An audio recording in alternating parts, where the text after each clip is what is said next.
छू छिन मुस्कुराकर बोला, पगली, अगर मैं तुम्हें पसंद नहीं करता तो तुमसे क्यों पूछता? श्याओ वू ने उम्मीद से पूछा, तो क्या मैं तुम्हारी प्रेमिका हूँ? छू छिन ने श्याओ वू को गंभीरता से देखते हुए कहा, अगर तुम मेरी प्रेमिका बनती हो तो फिर पछताना नहीं।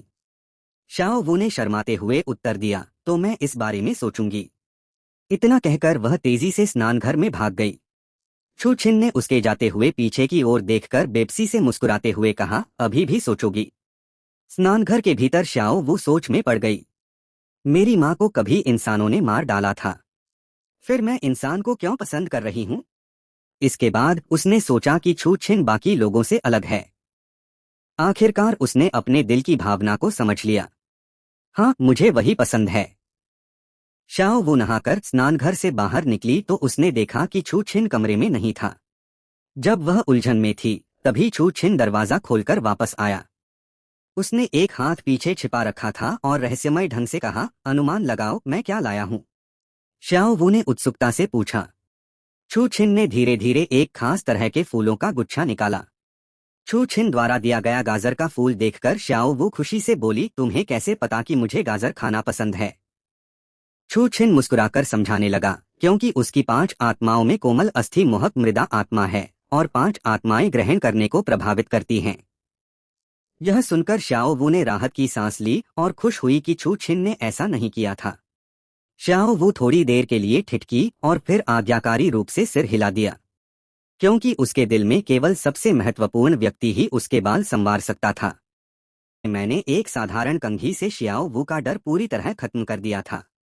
फिर मैंने कंघी लेकर धीरे धीरे श्याओ वू के कमर तक लंबे बाल संवारे। आईने में खुद को देखकर श्याओ वू बोली, सोचा नहीं था चुकिन तुम्हें बाल बनाना भी आता है। मैं हंसकर बोला, ये मेरी माँ ने मुझे सिखाया था। अगले ही पल श्याओ वू सन्न रह गई। उसकी आंखें भर आईं, क्योंकि इस एक लाइन ने उसे उसकी सबसे पुरानी याद दिला दी।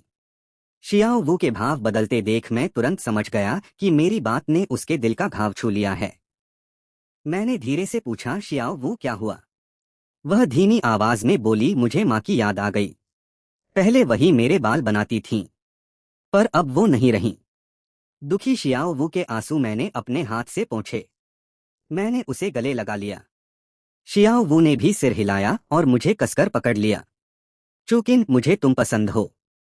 मैंने जवाब दिया, मुझे भी तुम पसंद हो। उस पल मुझे पता चल गया कि श्याओ वू ने मुझे सच में अपना लिया है। मैं उसके लिए सबसे खास बन गया हूँ। फिर मेरा हाथ थोड़ा शरारती हो गया। गलती से श्याओ वू के शरीर पर बचा हुआ एकमात्र पतला कपड़ा भी खुल गया। माफ करना श्याओ वू, मैं शर्मा गया। श्याओ वू, कोई बात नहीं, मैं तैयार हूँ। श्याओ वू ने मेरे कान में धीरे से कहा, क्योंकि मैं जानती हूँ तुम वो आदमी हो जिसे मैं पूरी जिंदगी सौंप सकती हूँ। यह सुनकर चुकिन भला कैसे रुकता, इसलिए चुकिन ने हिम्मत करके श्याओ वू को पलंग पर लिटा दिया। शाखा कार्य जारी। श्याओ वू के साथ गाजर खाने की प्रतियोगिता पुरस्कार लोहा दांत तांबा दांत दी। श्याओ वू के साथ घूमना पुरस्कार आत्मा राजा स्तर की आंतरिक शक्ति दी। श्याओ वू के बाल बनाना पुरस्कार मुर्गे की चीख। समय बीतता गया। 1 साल गुजर गया। इस 1 साल में मैं श्याओ वू के साथ रहा और साथ ही महान आत्मा अखाड़े में भी जाता रहा। वहां मैंने लड़ने का अनुभव बढ़ाया और काफी सारे स्वर्ण आत्मा सिक्के भी कमाए। नॉटिंग शहर के महान आत्मा अखाड़े से मैं और श्याओ वू मुखौटा लगाकर बाहर निकले। श्याओ वू मेरे हाथ में पैसे की थैली देखकर खुशी से बोली, इतने सारे स्वर्ण सिक्के, इससे बहुत सारी गाजर खरीदेंगे।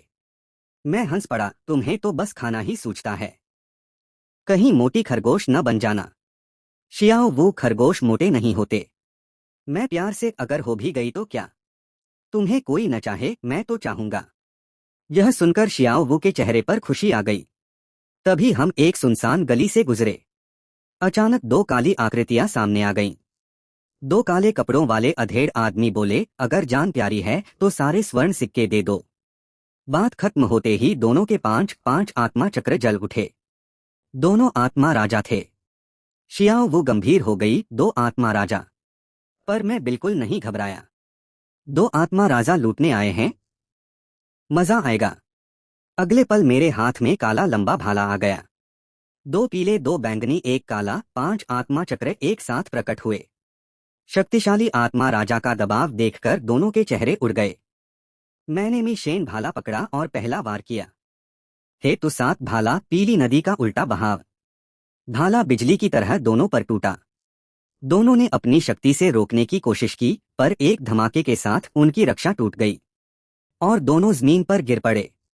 दोनों आत्मा राजा थे, पर हमारा फर्क आसमान जमीन का था। उन्हें पता नहीं था कि मैं सिर्फ आत्मा शक्ति नहीं, आंतरिक शक्ति और हेतु 7 भाला भी सीख रहा हूँ। मीशेन भाला की ताकत के साथ साधारण आत्मा राजा मेरे सामने कुछ नहीं। शियाओ वो आगे आई और अपनी ताकत से दोनों को पूरी तरह हरा दिया।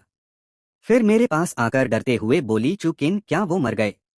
मैंने सिर हिलाया, नहीं, ये खुद ही आए थे। चलो गाजर खरीदते हैं।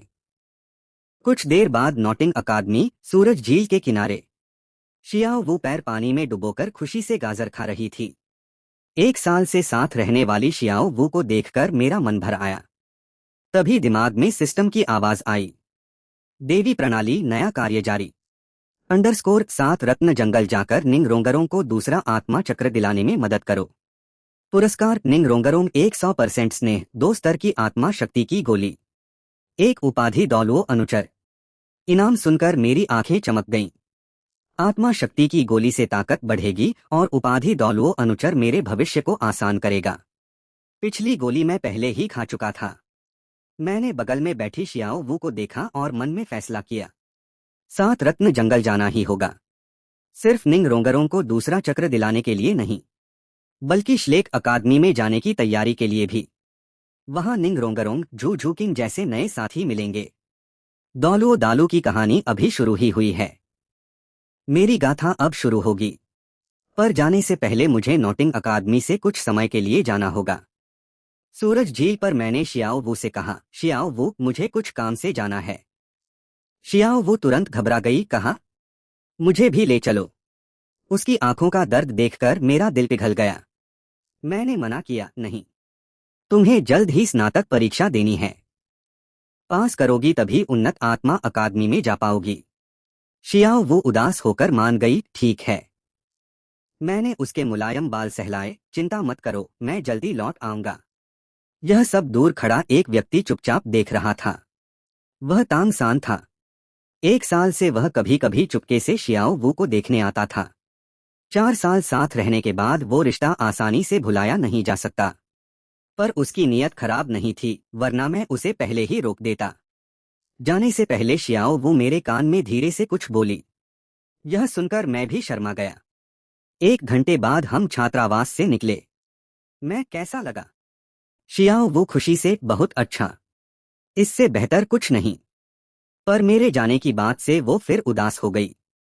मैंने उसे एक गाजर दी, इसे छोटा मत समझना, ये तुम्हें चौंका देगी। फिर मैं 7 रत्न जंगल की ओर निकल पड़ा। मेरा लक्ष्य सिर्फ इनाम नहीं था, बल्कि भविष्य के साथी निंगरोंगरों से मिलना भी था। उधर तियानदो साम्राज्य, 7 रत्न कांच संप्रदाय। दौलुओ दालू के सबसे अमीर संप्रदाय में इमारतें सोने जैसी चमक रही थीं। पर एक आलीशान महल के अंदर तोड़-फोड़ की आवाज आ रही थी। कीमती सामान जमीन पर गिर रहे थे। नौकर, मिस, मत तोड़ो। लड़की, मैं तोड़ूंगी, तुम मुझे रोक नहीं सकते। तभी 2 शक्तिशाली लोग आए।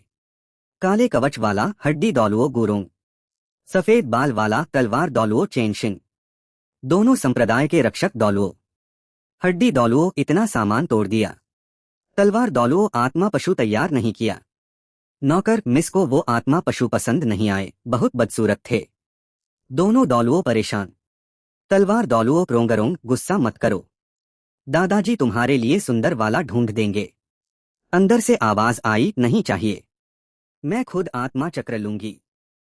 हड्डी दौलुओ रोंगरों को क्या हो गया है? तभी निंग फेंगजी आए, उसे चोट नहीं लगी, अब उसे बड़ा होना है। तलवार दौलुओ, तुमने फिर कुछ कहा होगा। निंग फेंगजी, वो हमेशा हमारी गोद में नहीं रह सकती, दुनिया का सामना करना सीखना होगा। हड्डी दौलुओ, वो अभी छोटी है। निंग फेंगजी, एक दिन उसे अकेले जीना पड़ेगा। तलवार दौलुओ, तो कोई भरोसेमंद लड़का ढूंढ देते हैं। निंग फेंगजी कोशिश की, पर जितने कुलीन आए सबको उसने भगा दिया। तभी दरवाजा खुला। हरी सफेद फ्रॉक में एक लड़की निकली। वही 7 रत्न कांच संप्रदाय की राजकुमारी निंग रोंगरोंग। रोंगरोंग, मुझे कोई दामाद नहीं चाहिए, मैं अकेले जी सकती हूँ। निंग फेंग जी, तुम हमेशा संप्रदाय में रही हो, बाहर की दुनिया खतरनाक है। अगर हमेशा हम पर निर्भर रही तो एक दिन दुनिया तुम्हें निगल जाएगी। यह सुनकर रोंगरोंग ने निश्चय किया, मैं बाहर जाकर खुद को साबित करूंगी। और उसने अकेले दूसरा आत्मा चक्र लेने का फैसला किया। 3 दिन बाद 7 रत्न जंगल के बाहर एक जानी पहचानी आकृति आई। मैं चूकिंग नक्शा देखकर बोला, नक्शे के अनुसार यही 7 रत्न जंगल है। 1 साल में मैं दौलुओ दालू के नियम सीख चुका था। खतरनाक जंगल से भी मुझे डर नहीं था। मेरे पास नीला बैल अजगर और टाइटन विशाल जैसे हथियार थे। इस बार मैं सिर्फ सिस्टम का कार्य पूरा नहीं करूंगा, बल्कि भविष्य के महत्वपूर्ण साथी से भी मिलूंगा। मैं जल्दी रोंगरोंग को ढूंढकर शियाओ वू से मिलवाना चाहता था, पर जंगल में खतरा ही खतरा था। रोंगरोंग के स्वभाव को देखते हुए वो अकेले ही आत्मा चक्र लेने आई होगी, इसलिए मैं बिना देर किए जंगल के अंदर भागा। 7 रत्न जंगल सूर्य जंगल जितना बड़ा नहीं, पर यहाँ आत्मा पशु कम नहीं। मेरी आभा महसूस कर सब पशु भाग गए। रोंगरोंग नहीं मिली, पर रास्ते में कुछ बेवकूफ पशुओं को निपटा दिया। दोपहर तक आखिर एक आवाज आई, बचाओ बचाओ। मैं तुरंत दौड़ा। एक हरे कपड़े वाली लड़की 100 वर्षीय तूफान जादू भेड़िए से भाग रही थी। वो रो रही थी। दूर झाड़ियों में 3 लोग छुपकर देख रहे थे। मैंने गौर किया, वो 3 हड्डी दौलुओ, तलवार दौलुओ और निंग फेंगजी थे। और हरी ड्रेस वाली लड़की वही थी जिसे मैं ढूंढ रहा था, निंग रोंगरोंग। पर वो खतरे में थी। तभी एक लाल कवच वाला लड़का आया। उसके पैरों में 2 पीले, एक बैंगनी चक्र। एक मुक्के से आग निकालकर भेड़िए को भगाया। मैंने सोचा ये रोंगरोंग का दोस्त होगा, पर अगली बात से समझ गया कि बात कुछ और है। लड़का, रोंगरोंग तुम ठीक हो? रोंगरोंग, तुम मेरा नाम कैसे जानते हो? लड़का, मैं हुओ वूदी हूँ, आग तत्व अकादमी का। मुझे निंग फेंगजी ने भेजा है। अब समझ आया, ये रोंगरोंग के लिए तय किया गया रिश्ता है। झाड़ी में छुपे हड्डी दौलुओ और तलवार दौलुओ मुस्कुराए। निंग फेंगजी ने पहले ही व्यवस्था कर दी थी। वो वूदी की प्रतिभा और पृष्ठभूमि अच्छी थी, पर उन्हें नहीं पता था कि ये लड़का ऊपर से अच्छा, अंदर से घटिया है। जब रोंगरोंग को पता चला कि ये पिताजी का तय किया रिश्ता है, तो उसका चेहरा बिगड़ गया। मुझे इसकी जरूरत नहीं। वो वूदी घमंडी हो गया। उसने रोंगरोंग का चेहरा छूने की कोशिश की और उसे मजबूर करना चाहा। यह देखकर मुझे गुस्सा आ गया। हाथ हटाओ, रोंगरोंग चिल्लाई। वो वूदी नहीं माना। झाड़ी में निंग फेंगजी का भी माथा ठनका। सबके हमला करने से पहले एक काली रोशनी जंगल चीरती हुई आई। एक काला भाला सीधे आकर हुओ वूदी को पीछे धकेल दिया। सब चौंक गए। जंगल से मैं निकला। रोंगरोंग को परेशान देखकर मैं रुक नहीं पाया। वो वूदी, दर्द से तुम कौन हो? मैं तुम जैसे लोग मेरा नाम जानने लायक नहीं। भाला वापस मेरे हाथ में आ गया। वो वूदी ने हमला किया, आग का शेर का सिर, पर वो मुझे छू भी नहीं पाया। मैंने आसानी से बचकर दूसरा वार किया और उसका दूसरा हाथ भी घायल कर दिया। वो वूदी अपनी पहचान बताकर डराना चाहता था। मैं ताकत के सामने पहचान का कोई मतलब नहीं। निंग फेंगजी तीनों दंग। इतने कम उम्र में इतनी ताकत? मैं रोंगरोंग के पास गया, तुम ठीक हो? रोंगरोंग डरी हुई, वो मर गई क्या? मैं नहीं, अब वो तुम्हें नुकसान नहीं पहुंचाएगी। रोंगरोंग, क्या तुम 7 रत्न कांच संप्रदाय से हो? मैंने मना किया और पूछा, तुम अकेले जंगल क्यों आई? उसने तुम पर हमला क्यों किया? रोंगरोंग चुप। वो अपनी पहचान नहीं बताना चाहती थी।